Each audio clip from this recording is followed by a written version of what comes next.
Ya, entonces estábamos viendo cultura clínica, documento médico legal, documento científico, documento económico, cultura clínica de emergencia, de internación, de consulta ambulatoria. Estamos entrando a la parte de lo que es descripción de cada uno de los acápitos. Dentro de la enfermedad actual de antecedentes, lo que hemos hecho práctica el día martes, ya se las he explicado más o menos cómo es que se hace una enfermedad actual. Entonces, ustedes ven aquí un texto largo, pero ¿qué hay que saber dentro de la enfermedad actual? La enfermedad actual es básicamente el relato con el cual el paciente nos llega a la consulta y nosotros como médicos tenemos que convertir ese relato en terminología médica y utilizarlo o haciéndolo en orden cronológico. Desde el momento que el paciente presentó la primera manifestación hasta el día de la consulta. ¿Ya? Todo ese relato nosotros tenemos que ir ordenándolo por día, o por semana, o por meses, o por años, en todo caso, si en caso el paciente se presenta con alguna patología de carácter crónico. ¿Qué es lo que dice? Es la relación precisa y en orden cronológico, lo que decía, todo tiene que estar en orden cronológico, comenzando desde las primeras manifestaciones de la enfermedad. El paciente presentó fiebre o un malestar general desde hace 3 días, entonces nosotros vamos a contar desde ese 3 días, vamos a pedir que el paciente nos cuente básicamente lo que tuvo desde ese tercer día hasta el día que él se está presentando en la consulta. Se toma nota, dice los datos en forma cronológica, dejando que el enfermo responda libremente sin interrupción de los acontecimientos. Luego se realiza el interrogatorio dirigido con el objetivo de dar la información. Se debe escribir todo lo vinculado a la enfermedad. Si el paciente tiene antecedentes personales de alguna enfermedad claramente relacionada con la enfermedad actual, esta debe ser descrita al principio. Por ejemplo, paciente con antecedentes de hipertensión arterial, diabetes y dislipidemia, que el día de la fecha presentó dolor retroesternal. Ese es un ejemplo de cómo describir la enfermedad actual dentro de un paciente que tenga antecedentes de hipertensión y diabetes. ¿A qué se refiere este pequeño ejemplo conjuntamente con este pequeño texto? Que yo tengo que colocar los antecedentes de mi paciente si la molestia que él tiene relación con sus antecedentes. Por ejemplo, mi paciente es hipertenso, es diabético, pero me viene a la consulta, por ejemplo, por una tos. No tiene relación la hipertensión, la diabetes con su tos. Entonces, no lo coloco dentro de la enfermedad actual. Al contrario, mi paciente viene con dolor de cabeza, por así decirlo, pero él tiene antecedente de presentar, qué sé yo, algún tumor cerebral, algún tumor de hipófisis, por ejemplo. Entonces, ahí sí lo describo. Paciente masculino, tantos años de edad, con antecedentes de tumor hipofisiario, que acude a la consulta por presentar cefalea. Entonces, tiene relación su antecedente patológico con la molestia que él está sintiendo en ese momento. Entonces, en ese caso, sí lo puedo mencionar dentro de la enfermedad actual, el antecedente por la cual él está viniendo. ¿Ya? Entonces, dentro de la enfermedad actual es muy importante nosotros la calidad de pregunta y el tipo de preguntas que nosotros hagamos a los pacientes. ¿Ya? Es muy común que lleguen a la consulta o a la emergencia pacientes refiriendo dolor de cabeza. Dolor de cabeza que ellos, según sus palabras, le agarra todo el cuello.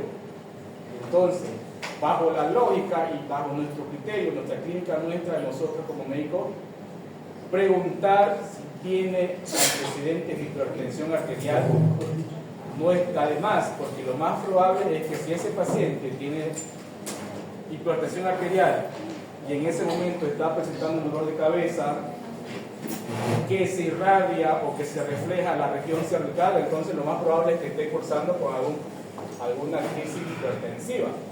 Entonces, en ese momento podemos mencionarlo. Paciente de tantos años de edad, masculino o femenino, con antecedentes de hipertensión, que acude a la emergencia requiriendo cefalea de alta intensidad, que se da el cuello y demás. Y ahí aplicamos lo que es el ALICIA, ¿cierto? Entonces, a eso se refiere ese pequeño texto allá arriba con el ejemplo.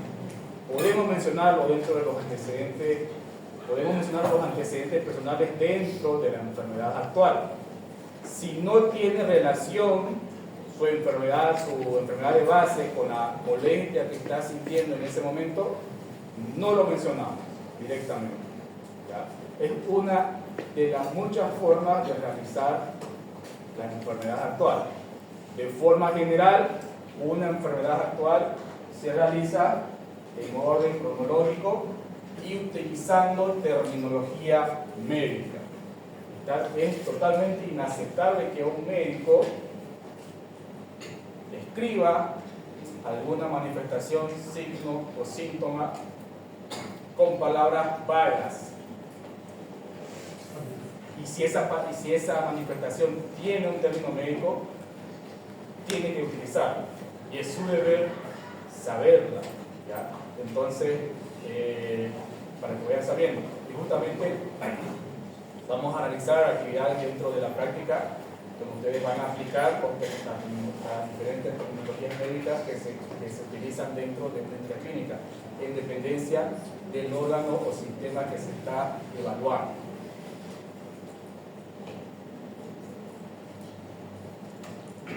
Ya, entonces dice, para ordenar esta parte de la lectura clínica, las preguntas que se formulan de manera habitual son: hay muchas formas de iniciar una conversación con el paciente. Cualquier tipo de preguntas, cualquier tipo de oración que nosotros podamos implementar con nuestro paciente nos sirve, siempre y cuando es importante tomar en cuenta que el paciente tiene que explayarse él solo en cuanto a sus molestias. Nosotros de ningún modo tenemos que cortarle lo que él nos está diciendo. Cuando él termina de hablar, recién nosotros podemos hacer preguntas un poco más direccionadas, repitiendo nuevamente que en la medida de lo posible evitar hacer preguntas directas a las que mi paciente me diga sí o no. ¿Ya? Siempre en la medida de lo posible hacer preguntas abiertas. Dentro de los antecedentes personales podemos tomar en cuenta los patológicos y los fisiológicos. Los fisiológicos relacionados al nacimiento y en el caso de las mujeres relacionados propio a la parte gineco-obstétrica. Antecedentes, por ejemplo, relacionados al nacimiento, pacientes pediátricos. Todo paciente pediátrico, en el momento de la consulta, nosotros tenemos que preguntar de cuánto tiempo nació ese bebé. Si fue parto normal, si fue parto cesárea, si tiene la vacuna de acorde a su edad. ¿Ya? ¿Por qué? Porque eso pudiera repercutir en ese pacientito pediátrico alguna enfermedad congénita o adquirida al momento del parto o de la cesárea. También podemos determinar en este caso si ese bebé ha sido prematuro, si ese paciente ha sido prematuro, si ha nacido de acorde a la edad gestacional o si es post-término. ¿Cuándo se considera un bebé o un paciente pretérmino o prematuro? ¿A las cuántas semanas de nacimiento? 7. Antes de los... ¿A partir de cuántas semanas? Prematuro. 30. No. ¿Cuántas semanas son? 36 semanas, ¿no? A partir de la... ¿Cuántas semanas son? 36. No, a partir de la 36, creo. 36 semanas. ¿Por debajo de cuánto? 7 meses.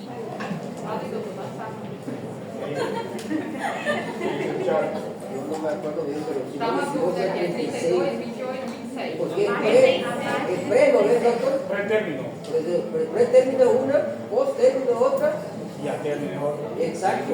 Ya, y pretérmino, Es antes de terminar. ¿antes de cuánto?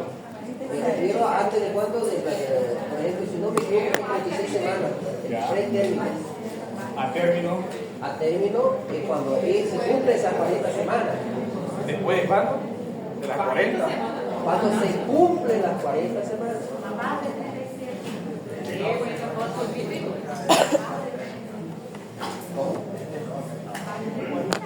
Y post término, Después de que se cumplen esas 40 semanas, perdón. Hagamos bien 40 semanas. estoy seguro que esto. 48. Não,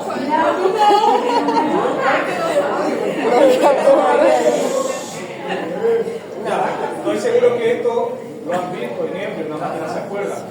Pero es importante preguntar dentro en el contexto pediátrico a las cuántas semanas nació ese bebé. Obviamente las mamás lo manejan en meses, ¿cierto? Pero nosotros tenemos que convertirlo a semanas. Entonces preguntar de cuánto nació para saber si es pretérmino, si es a término o si es post término. También preguntar cómo nació, si fue por vía vaginal o por vía cesárea. Y si fue cesárea, ¿por qué fue la cesárea?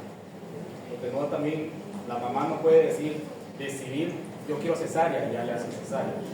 Hay indicaciones para cesárea, no se hace cesárea a todo el mundo. ¿Ya? Y dentro de los antecedentes femeninos, fecha de última menstruación, inicio de relación sexual, uso de métodos anticonceptivos, enarca, menopausia, Papa Nicolau, o realizado de citología cervical, entre otros. Esos son los antecedentes personales propios. ¿Ya? Obviamente, volviendo al anterior, la parte del nacimiento, las personas adultas no se toman mucho en cuenta, eso va más para los pacientes pediátricos, niños, hasta 11, 12 años, en dependencia de la especialidad.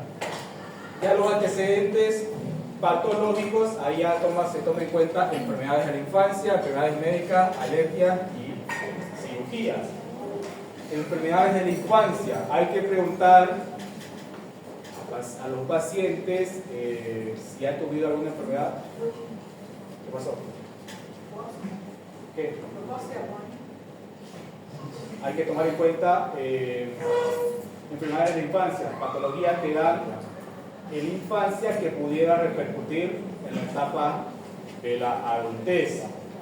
Enfermedades médicas propias del paciente, patología de base que tiene o que tuvo quizás en algún momento, antecedentes alérgicos en relación al alimento, en relación a medicamentos, relación a insectos o inclusive en relación al propio ambiente, y antecedentes quirúrgicos para tomar en cuenta si mi paciente tuviese alguna cirugía, por decirle una cirugía de apéndice, y que en ese momento también le esté doliendo su fosa ilíaca derecha, entonces automáticamente hay que descartar el diagnóstico de apendicitis y buscar otras causas.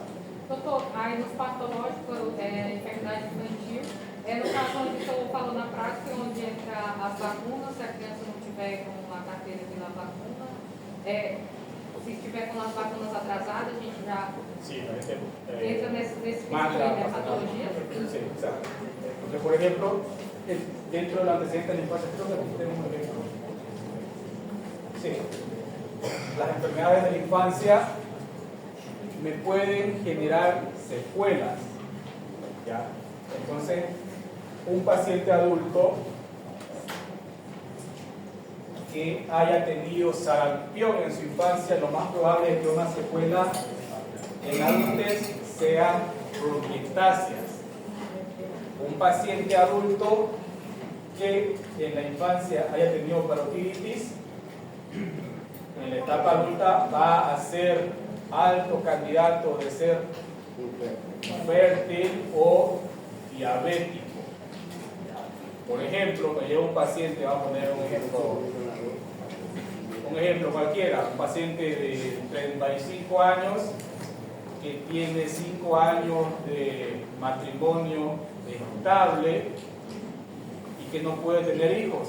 Entonces acude a la consulta, le hacemos la anamnesis y descubrimos que en su etapa de la niñez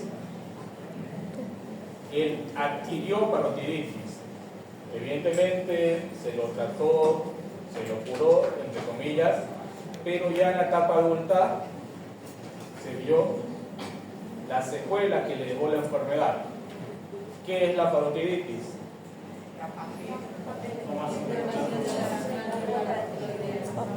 Infección de la glándula paratiroides, glándulas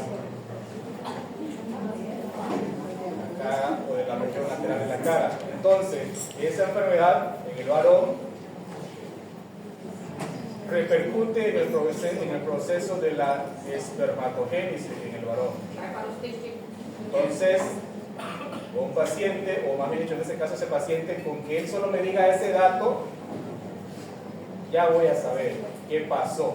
Obviamente lo confirmo con los laboratorios pertinentes, ¿no? Pero la causa más cercana ha sido por eso. Entonces, por eso es importante las enfermedades de la infancia, relevantes. Obviamente no todas van a generar secuelas. Por ejemplo, ¿qué pasa en un pacientito o un paciente adulto que en la etapa de la infancia haya tenido múltiples episodios de faringoamigdalitis estreptocócica? ¿Qué va a tener ese paciente?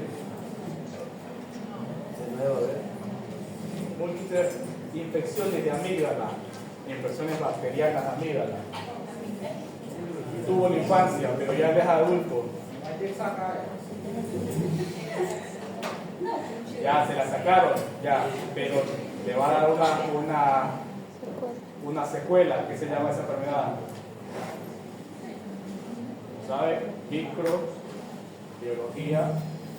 ¿Cuál es el agente causal principal de la amigdalitis? La bacteria. ¿Cuál? ¿Cuál? No escucho nada. ¿Cuál? De todos. El Streptococcus beta hemolítico del grupo A. Entonces esa bacteria, al estar mucho tiempo presente en vía aérea superior y por procesos repetitivos de esa enfermedad, ella desciende hacia la región cardíaca y genera lo que se conoce como fiebre reumática. Entonces, enfermedades de la infancia. ¿Ya? ¿Sí? Porque la parotiditis desarrolla el diabetes mellitus. ¿Cómo? Porque la parotiditis desarrolla el diabetes mellitus. Bueno, eso dentro de la misma fisiopatología de la enfermedad, ¿no? A veces no me recuerdo por qué justamente, pero es una de las consecuencias que genera, sí. ¿Ya? Doutor, só mais uma pergunta para finalizar. O senhor disse a Staphylococcus, como é que é? Estreptococcus. Streptococcus. Eu acertei, então eu quero meu ponto. Streptococcus.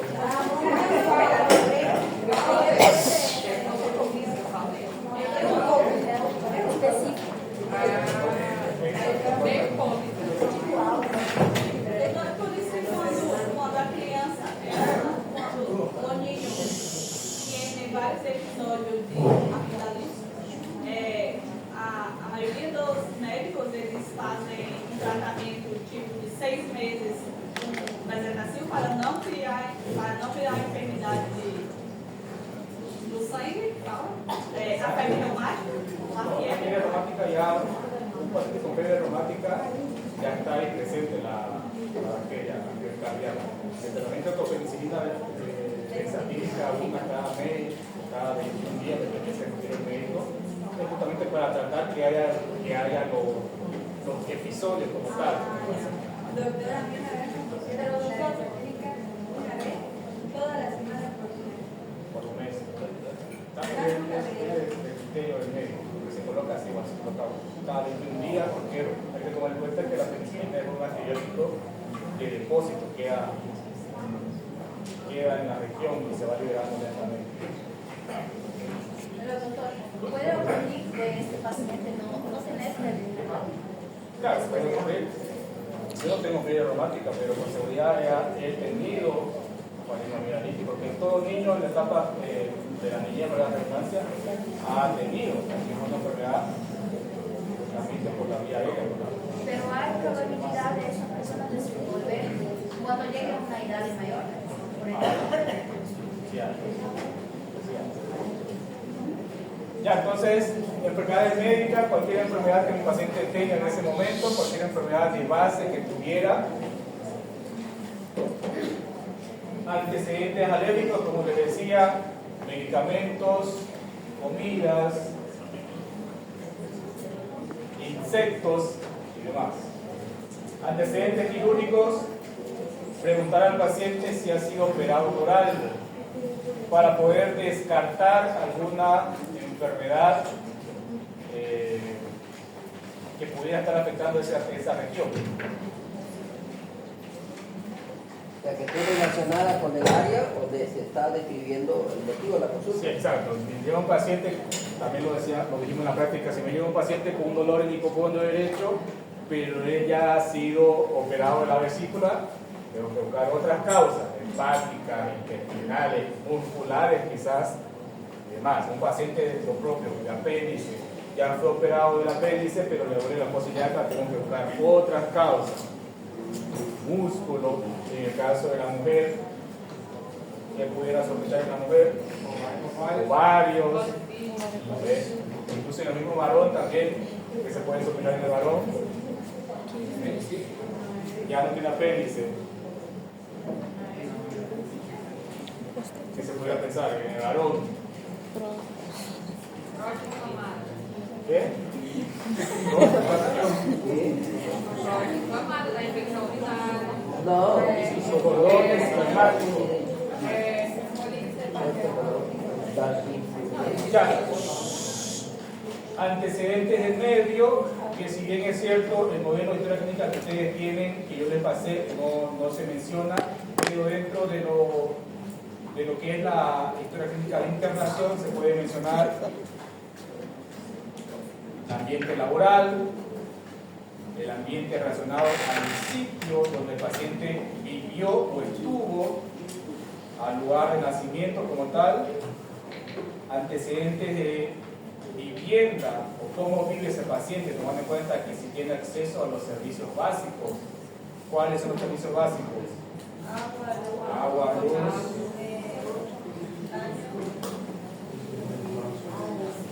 sanitarios, electricidad.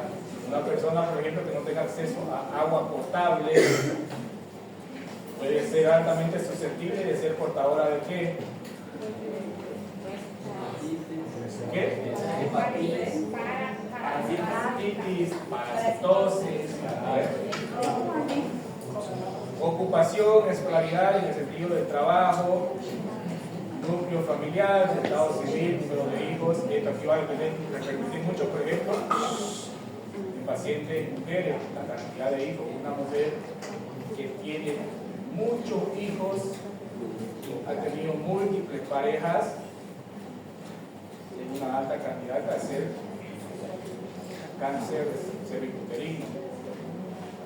Servicio militar, en el caso de salud de enfermos de 18 a 20 años. Ya. Los hábitos, esto aquí dentro de la clínica está mencionado, hábitos alimenticios, hábitos relacionados al apetito, a la catarsis intestinal, en este caso la defecación, la diuresis, hábitos de sueño, pacientes si duerme bien o duerme mal, o incluso no duerme, hábitos relacionados al alcohol o los cigarrillos, uso de droga o medicamentos de forma no controlada, hábitos sexuales y actividad física. Todo esto relacionado a antecedentes de hábitos. Estos antecedentes de hábitos pudieran a mi paciente llevarlo a adquirir alguna enfermedad más adelante. Ya, esto aquí corresponde a la parte de los estilos de vida del paciente. Antecedentes hereditarios y familiares y enfermedades que se heredan. ¿Qué enfermedades se heredan? ¿Qué enfermedades se podrían heredar? Hipertensión. ¿Ya? Enfermedades metabólicas, ¿no? Como la diabetes, mellitus, hipertensión, las enfermedades cardiovasculares, enfermedades neoplásicas como cualquier tipo de cáncer. Por ejemplo, si yo tengo mi abuelo, por decir, que tuvo y que falleció por cáncer de próstata, yo soy altamente candidato a sufrir cáncer de próstata. En el caso de las mujeres, si la abuela de mi paciente tuvo cáncer de mama o de útero, o peor aún, los dos, entonces esa paciente también es altamente candidata a ser portadora de esa enfermedad. Obviamente no quiere decir que le va a dar y listo, ya fue. Por eso es importante también la parte preventiva dentro de la clínica. Ya, pasamos a la etapa del examen físico. El examen físico básicamente se toma en cuenta estas 4 cosas. Y a partir de aquí, esto no tiene prioridad. Son las 4 maniobras de examen físico: inspección, palpación, percusión y auscultación. Importante destacar que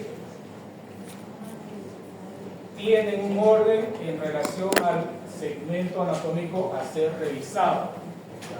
Primero se parte con la inspección: ver, observar al paciente. Nosotros hacemos la inspección desde el momento que el paciente ingresa a mi consulta, a mi emergencia, a lo que ustedes quieran. Desde ese momento vemos cómo está el paciente externamente, cómo camina, cómo se relaciona con nosotros. Recalco o repito, desde el momento que el paciente ingresa ya estamos haciendo un examen físico, en el sentido utilizando la maniobra de inspección. ¿Ya? Consecuentemente, después de la inspección, en dependencia del segmento a ser analizado, ella tiene un orden. ¿Ya?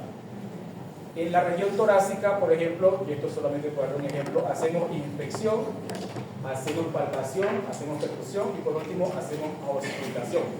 Por último, en la región abdominal hacemos inspección y después hacemos auscultación. Nunca tocamos ni percutimos y después auscultamos, porque eso va a hacer cambiar los movimientos intestinales que posiblemente mi paciente tuviera en ese momento, y si yo lo manipulo, todo va a quedar quieto. ¿Ya? Entonces tiene orden en relación al segmento anatómico que estamos realizando. Eso lo vamos a realizar en la práctica y se les tiene que grabar a ustedes. ¿Por qué? Porque es un error garrafal ir a revisar a un paciente, tocarlo todo y después recién escucharlo. Con seguridad, y esto se lo digo de antemano, que si lo hacen eso en una práctica hospitalaria, una rotación, se van a hacer llamar la atención. Entonces, tomen en cuenta eso cuando lo hagamos en la práctica. Pero, 4 maniobras: inspección, palpación, percusión, auscultación. ¿Ya? Donde en cada una de ellas utilizamos los sentidos, los 5 sentidos en realidad. Ya, ese es para el examen físico. Ahora, inspección general. ¿Qué se hace en la impresión general? Vemos al paciente su nivel de conciencia. Dice, el nivel de conciencia va desde la vigilia a coma, pasando por la somnolencia y estupor. Esto dentro del examen neurológico es importante, ver en qué estado de conciencia está mi paciente. Porque no es lo mismo un paciente que se está comunicando a un paciente que está en un estado crítico, por ejemplo. También vemos la orientación temporoespacial o la orientación de mi paciente en las 3 esferas neurológicas. ¿Cuáles son las 3 esferas neurológicas? ¿Alguien sabe? Las 3 esferas neurológicas.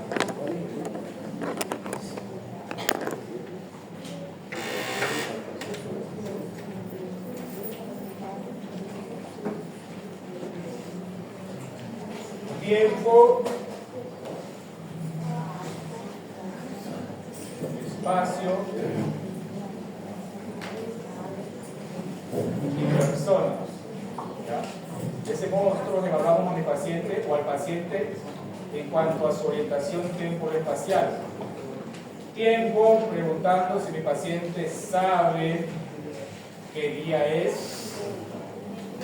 Espacio, si mi paciente sabe dónde está.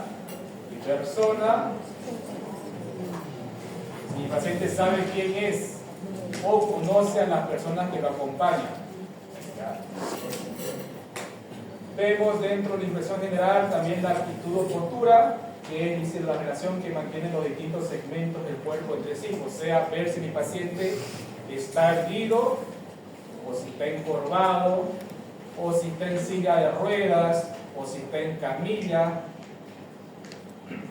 Vemos el hábito constitucional, que se refiere a si el paciente presenta un buen hábito constitucional o no, o si es ectomorfo, mesomorfo, si es endomorfo, o sea, si es flaquito, si está normopeso o si está gordito.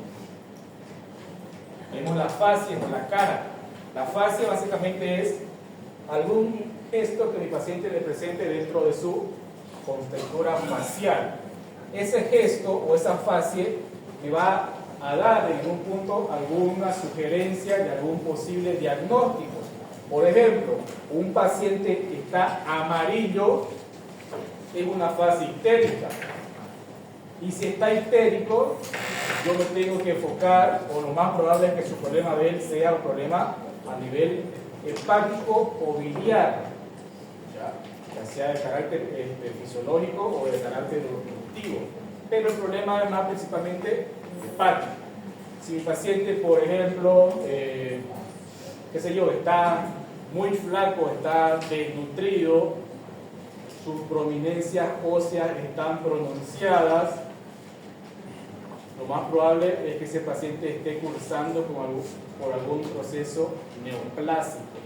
Esa es una fase caquética o paciente caquético. Si mi paciente está hinchado, su cara redonda, sus ojos hinchados, en la región posterior de su nuca presenta una jiba o presenta una joroba, una acumulación de grasa, esa es una fase de Cushing, un paciente que probablemente ha estado consumiendo bastante corticoides. Y así va, hay distintos tipos de fases que lo vamos viendo más adelante, pero eso se ve en la cara nada más, y eso me sugiere un diagnóstico probable. El estado de hidratación, básicamente, que se evalúa también mediante la inspección al paciente. Vemos el estado de hidratación o incluso de sobrehidratación. Pacientes con sobrehidratación se los va a poder ver con el signo de la fobia, o pacientes con edemas. ¿Por qué ocurre el edema? Porque básicamente hay un acúmulo de líquido en el tercer espacio intersticial, entonces el líquido no se está pudiendo eliminar o no está pudiendo retornar. Entonces se lo ve mediante el signo de la fobia, que consiste básicamente en hacer una digitopresión en ese segmento anatómico y ver que queda la prominencia en ese sentido marcado, el dedo. Y en el caso de pacientes monohidratados, entre comillas, se ve mediante la mucosa oral, pidiéndole al paciente que saque la lengua nada más. Una lengua rojita y brillante indica una buena hidratación, y una lengua seca y blanca indica deshidratación. La lengua blanca se le llama lengua saludable. Vemos los tegumentos, en este caso la piel, si hay cambios de color, si hay tumoración, presencia de cicatriz y conservación del trofismo o del tono y trofismo muscular. Generalmente en los pacientes ancianos es normal que ellos pierdan masa muscular, entonces pudiera haber atrofia muscular. Examinamos las faneras que corresponden al cabello, las cejas, pestañas, barba o bigotes, en el caso de los varones también. ¿Por qué? Porque ahí también pudiese ser lugares o sitios donde se pudieran presentar algunas enfermedades, como la parasitosis, por ejemplo, o las enfermedades por hongos.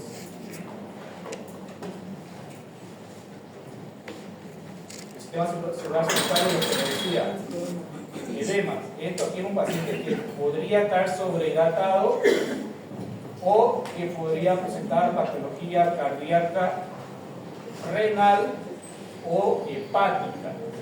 Paciente que está hinchado, hay que pensar en problemas cardíacos, renales o hepáticos. Este es el signo de la fobia que les comentaba. El signo de la fobia consiste básicamente en hacerle una digitopresión en el segmento con aumento de volumen y ver cuánto tiempo ese segmento vuelve a su forma normal, natural. Ella se clasifica en grados también, fobia grado 1, 2, 3 y 4. Se llama fobia ortotépica. Forma o quê, doutor? Fobia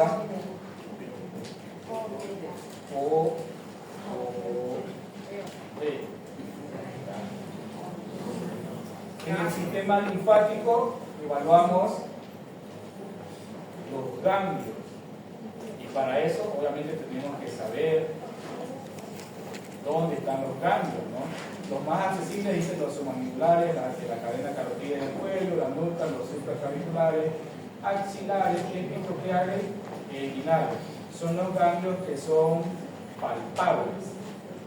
Algo a tomar en cuenta, dice patología que representa patologías tumorales, inflamatorias o infecciosas. Los ganglios normalmente no se deberían de palpar.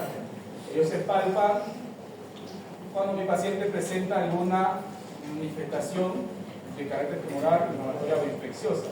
Normalmente inflamatorias e infecciosas en procesos respiratorios, por ejemplo.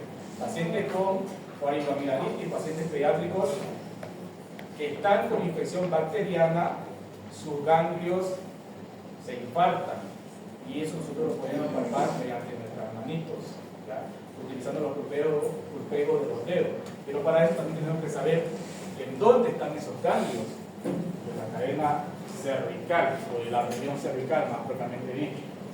A ver, ¿quién sabe dónde están los ganglios cervicales?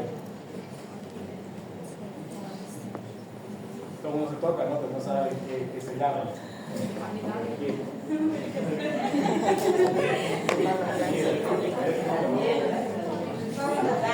Daniel tiene gastritis. Todavía no, la cadena cervical. ¿Quién sabe cuál es una cadena?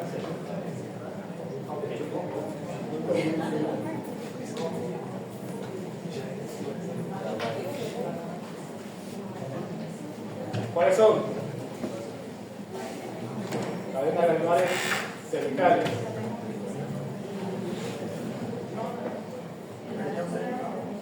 Atlas. Cadenas ganglionares. ¿Cómo se llama?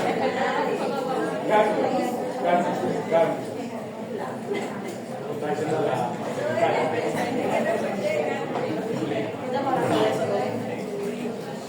nadie sabe las cadenas ganglionares. A ver. É para colocar isso na prova, não, hein? Aquí está. ¿Cómo se llama? Yo creo que por lógica Mandibular. Mandibular, en la mandíbula. Sub. Abajo. ¿Qué más?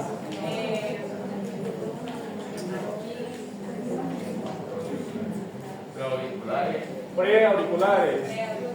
Por delante. Si hay post, bueno, ya post, pero es retroauriculares. ¿Ya? ¿Qué más? Occipitales. ¿Qué más? Aquí también el tono. Yo toco por aquí por abajo, que sería submentonianas. Y así va. Entonces ustedes tienen que darse cuenta que solamente por lógica, algunos nombres anatómicos de medicina toman el nombre en relación al segmento anatómico que está cerca, ¿verdad? Pero vamos a ir viendo la práctica también. En el sistema venoso superficial tenemos que ver presencia de vasos dilatados. Aquí hay algo muy característico en los pacientes hepáticos, por ejemplo, presentan este signo. El signo de la cabeza de Medusa es signo propio de hipertensión portal, problema hepático, pacientes cirróticos, por ejemplo, pacientes que beben mucho, ¿ya? O en caso de pacientes en el miembro inferior, pacientes que están mucho tiempo de pie, lo que se conoce como las varices. Ya, esto es muy común ver en pacientes o en personas que por trabajo o quizás por estudio están mucho tiempo de pie o están en una posición inmovilizada por mucho tiempo. Esos pequeños vasos superficiales, el retorno venoso se dificulta y por eso quedan marcados ahí las venitas. ¿Ya? Son varices por lo menos. Entonces, por ejemplo, a este tipo de pacientes cuando se lo detecta se le indica vendaje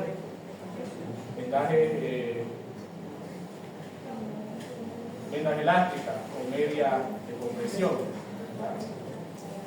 En el sistema óseo articular, la parte ósea y articular, en este caso las manitos. Vamos a ver cuando veamos la parte articular que en pacientes con enfermedades como la artritis o la artrosis, sus manitos adquieren figuras o formas raras y cada una de ellas tiene su nombre también en semiología.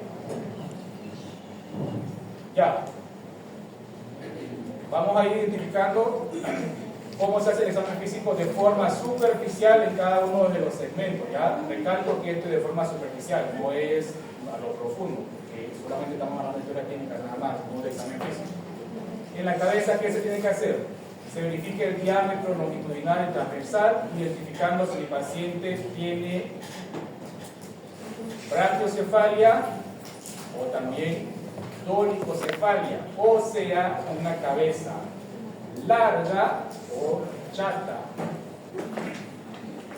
También se identifica, que aquí no está, el libro no lo menciona, pero también para que ustedes sepan, como lo ven en la práctica, el tamaño de la cabeza, macrocefalia o microcefalia, en el sentido de los pacientes que presentan alguna alteración dentro de los senos cavernosos, hidrocefalia. Se evalúan los pabellones auriculares, ojos y anexos, las fosas nasales, labios, cavidad oral. También la parte dental se evalúa si hay o no presencia de caries o alguna enfermedad de las encías. Lengua, mucosa, amígdalas también forman parte del examen de la cabeza dentro de la cavidad oral. Y también se puede evaluar los pares craneales dentro del examen físico de cabeza. ¿Se puede? Sí, pero también dentro de la historia clínica hay una sección donde es examen neurológico, ¿ya? Entonces eso para saber. En cuello se evalúa la simetría, si hay o no presencia de adenopatías y bocios nodulares visibles. ¿Qué es un bocio? Básicamente el agrandamiento de la glándula tiroides, ¿ya? Y eso es muy visible. Vemos si hay tumoraciones, si hay presencia de edema, si hay presencia de ingurgitación yugular, o sea, la yugular se dilata, en este caso pacientes cardíacos, por ejemplo, con insuficiencia cardíaca derecha, o presencia de fístulas también que pudiera haber, pacientes en contexto de pacientes que hacen diálisis, pudieran tener fístulas arteriovenosas a nivel de cuello.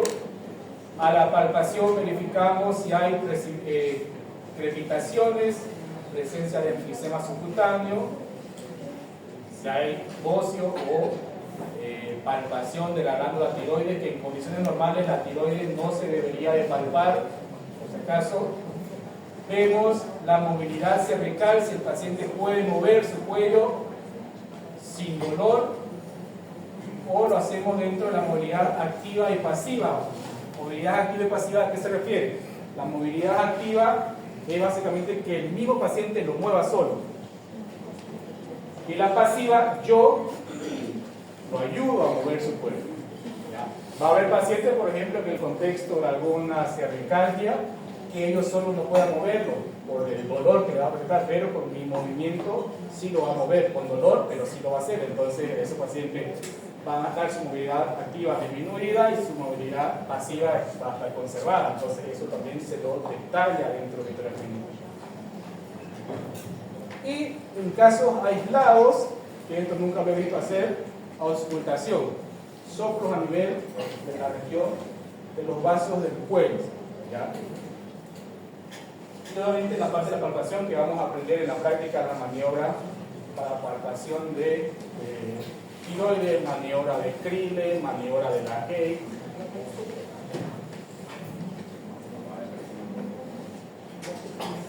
En región del tórax, ¿qué se hace?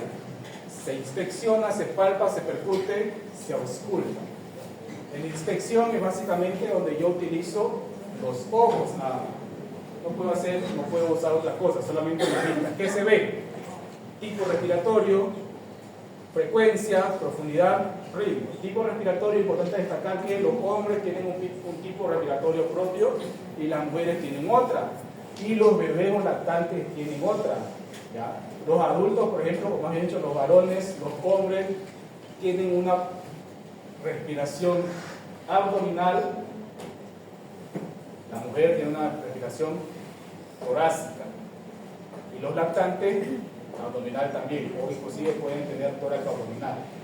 ¿Ya? Eso justamente en su tipo respiratorio. En la parte de frecuencia respiratoria tenemos que saber los valores normales de la frecuencia respiratoria. ¿Ya? Y lo veíamos también en la parte práctica, cuando hicimos la actividad práctica de signos vitales, cuando evaluamos nosotros la respiración, tenemos que engañar al paciente, no decirle que le vamos a evaluar su respiración, porque él puede modificarlo. La profundidad respiratoria lo vemos en el caso si es superficial o es profunda, en el contexto de pacientes con alguna alteración en la respiración, insuficiencia respiratoria, por ejemplo. Y el ritmo respiratorio, el signo de dificultad respiratoria lo vemos también en la inspección si el paciente está haciendo uso de los músculos accesorios de la respiración. Hay que saber y tomar en cuenta que ¿cuál es el músculo de la respiración? El diafragma. Cuando se usan otros músculos fuera del diafragma, ese paciente posiblemente esté con dificultad para respirar. ¿Como cuáles músculos son los accesorios de la respiración? Intercostal, esternocleidomastoideo.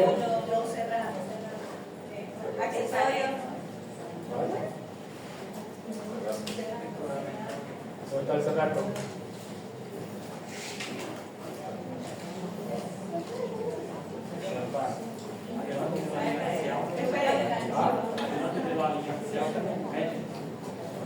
¿Anterior o posterior? Anterior, porque es cerrato, entonces, entre otros, ¿ya? Entonces, se evalúa eso ahí en la inspección.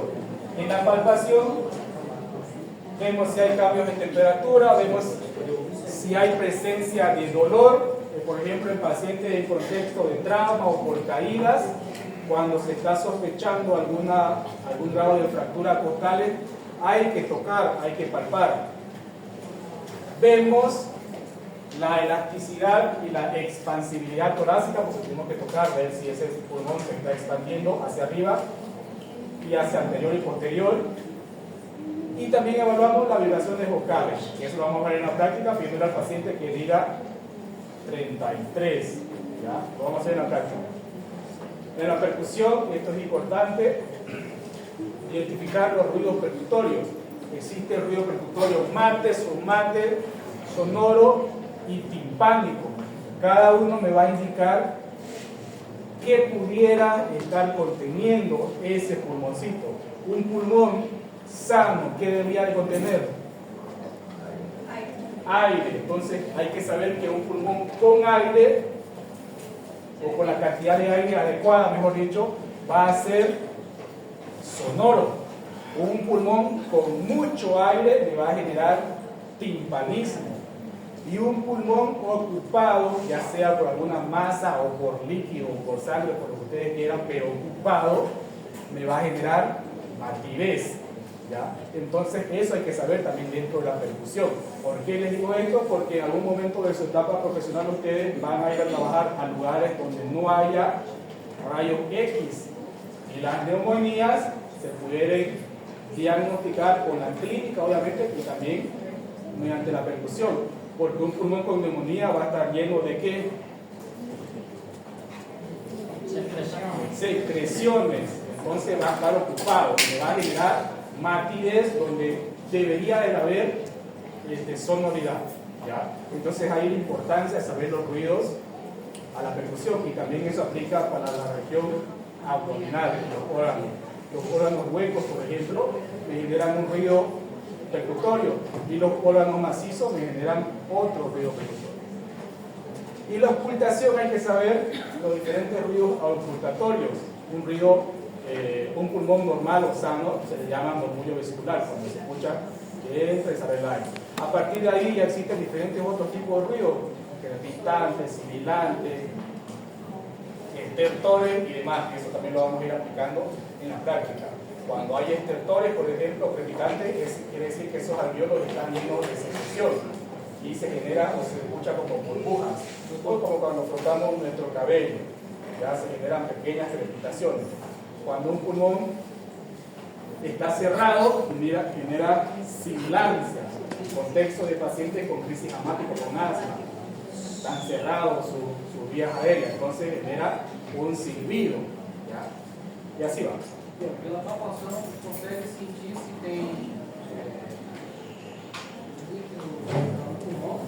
A la palpación mediante las vibraciones vocales. Las vibraciones que vas a sentir, pidiéndole al paciente que diga 33. También otra biografía dice que le puede pedir al paciente que diga ferrocarril. Entonces, con esas vibraciones, tú las puedes sentir que va a haber muy aumentada o incluso disminuida, y eso te puede indicar que puede estar pasando algo. Ya, hasta aquí alguna pregunta. Perfeito. Começando a entender, tá ficando ótimo. ¿Dudas? Ya, entonces nos queda solamente una pequeña parte para terminar este tema. De todas maneras, ya está pasado el grupo, ustedes vayan repasando, pueden complementar su lectura con Chamorro y con otros libros, no hay problema, pero ya está en el grupo. Las personas que no estaban presentes en el momento de la lista pueden venir para acá, y los otros pueden disponer de su tiempo.